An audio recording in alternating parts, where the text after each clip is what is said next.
এই চ্যানেলে ধ্যান এবং মাইন্ড টেকনিক, যেটা আসলে মেডিটেশন অ্যান্ড মাইন্ড টেকনিক নিয়ে আলোচনা করা হয়।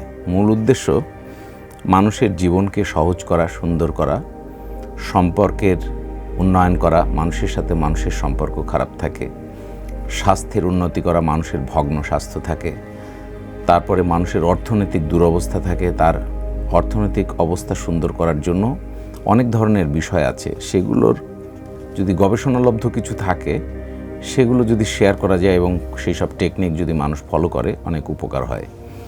দৈনন্দিন জীবনের সমস্যা কি সেটা আপনারা যদি আমাকে চ্যানেলের মাধ্যমে জানান, কমেন্ট করে বা যে কোনো পদ্ধতিতে, তাহলে আমি আপনাদের জন্য আরও গবেষণা করে আরও ভালো ভালো বিষয়গুলোর সমাধান বের করতে পারবো। যেমন আজকের একটি পর্ব, মোবাইল এডিকশান।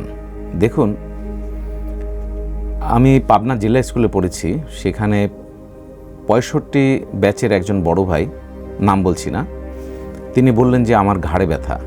তো অনেক প্রশ্ন করে করে শেষ পর্যন্ত জানা গেল যে উনি অলমোস্ট সারাদিন মোবাইল দেখেন।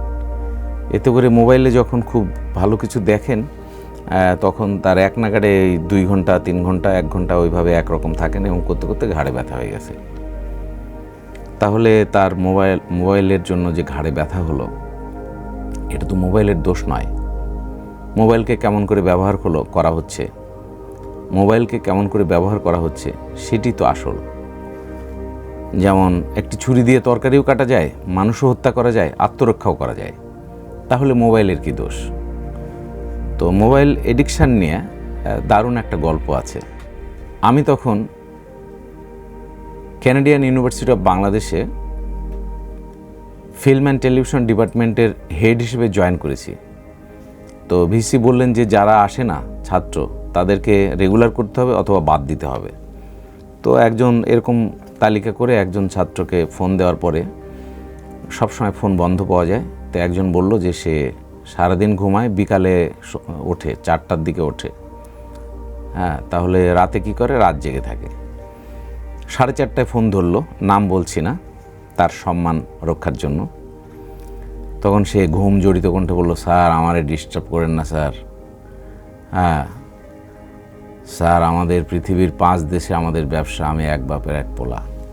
এই ঘুম জড়িত কণ্ঠে বলছে। এখন 4:30 বাজে, এখন হলো আমার স্যার সকাল হলো। আপনি আমার স্যার 40 দিন 100তে 5 করাই দেন, নাম কাইটেন না স্যার, আমি লেখাপড়া ভালোবাসি না। তো সেই ছাত্র কিভাবে আমার কাছে এই 94-95 মার্কস সে অর্জন করেছে নিজের যোগ্যতায়, এবং তার হ্যাবিট চেঞ্জ আমি কিভাবে করেছি সেটি আরেকদিন বলবো, আরেকভাবে বলবো। কিন্তু মোবাইল এডিকশানের যে বিষয়টা, এটি এই ছাত্রের ভিতরে প্রবলভাবে ছিল। সে ভোর রাত 4টা-5টা করে সকাল 6টায় ঘুমাতে যেত আর বিকাল 4টায় উঠতো। এই হলো তার গল্প। কিন্তু সে আমার কতগুলো টেকনিক ফলো করে সে উপকার পেয়েছে এবং সে পরে তার লোয়েস্ট নাম্বার ছিল 84 আর হায়েস্ট ছিল 94। এইভাবে সে 100-র মধ্যে মার্কস নিয়ে A+ নিয়ে সে পাশ করেছে।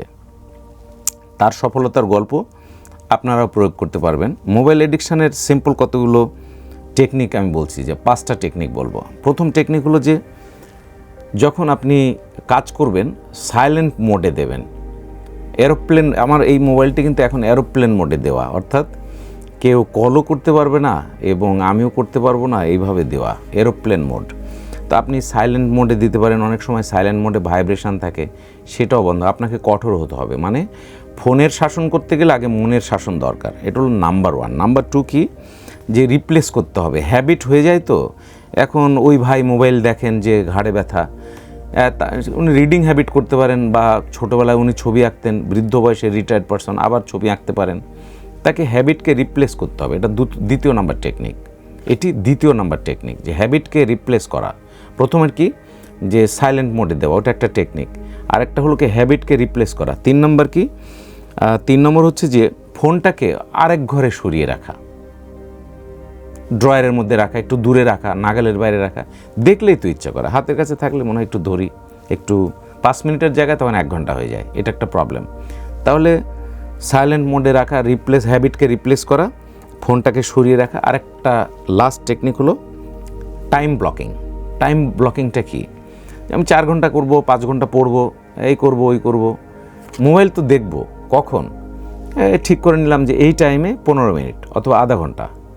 তাহলে বাবা মা কী করতে পারেন, যে টাইমটা বাচ্চাদের জন্য ফিক্স করে দেবে যে এই টাইমে তুমি মোবাইল দেখবে 10 মিনিট অথবা আধা ঘন্টা, বাকি টাইমে দেখতে পারবে না। তাহলে তখন বাবা মাও কী করবেন, তাদের সামনে দেখবে না। বাবা মা যদি সন্তানের সামনে বারবার মোবাইল দেখেন আর সন্তানকে বলেন তুই দেখিস না, তাহলে হবে না তো। শিশুরা দেখে শেখে, শুনে শেখে না। তো আজকের পর্বে মোবাইল এডিকশানের যে টেকনিকগুলো ব্যবহার করা হলো, এটি ছাত্রছাত্রীদের জন্য এবং তার বাবা মার জন্য এবং আমাদের প্রত্যেকের জীবনে খুব কাজে লাগবে। পরের পর্বে ডিপ ওয়ার্ক টেকনিক বলা হবে, যে মোবাইল ডিস্ট্র্যাকশান বন্ধ করলে কিন্তু ডিপ ওয়ার্কে যাওয়া যায়। তাহলে ডিপ ওয়ার্কের আরও টেকনিক আছে, সেগুলো আরেক পর্বে বলবো। মোবাইল এডিকশানের এই টেকনিক ফলো করে ছাত্রছাত্রীরা সফলতা পাবেন, এটা আশা করছি। ধন্যবাদ সবাইকে।